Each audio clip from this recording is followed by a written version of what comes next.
വീടിനു മുകളിൽ വീണ മരം മുറിച്ചു മാറ്റുന്നതിനിടെ അപകടം. വീടിനു മുകളിൽ വീണ റബ്ബർ മരം മുറിച്ചു മാറ്റുന്നതിനിടെ രണ്ടാം നിലയിൽ നിന്ന് വീണ് ഗുരുതരമായി പരിക്കേറ്റ ഇളമ്പൽ കുണ്ടയത്ത് ബിനുഭവനിൽ വിനോദ് കുമാർ മരിച്ചു.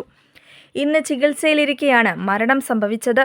ഇന്നലെ വൈകിട്ട് പ്രദേശത്തുണ്ടായ ശക്തമായ കാറ്റിലും മഴയിലും വിനോദ് കുമാറിന്റെ വീടിന് സമീപം താമസിക്കുന്ന സഹോദരൻ കൃഷ്ണകുമാറിന്റെ 2 നില വീടിന് മുകളിൽ റബ്ബർ മരം വീണിരുന്നു.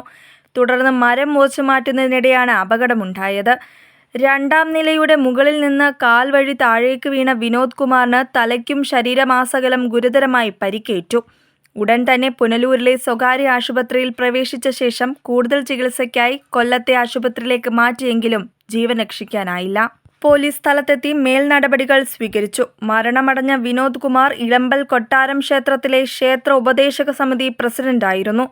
ഇന്നലെ വൈകിട്ട് പ്രദേശത്ത് ശക്തമായ കാറ്റും മഴയും ഇടിമിന്നലും അനുഭവപ്പെട്ടിരുന്നു.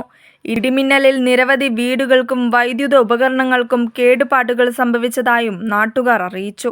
News bureau, Kunnicode.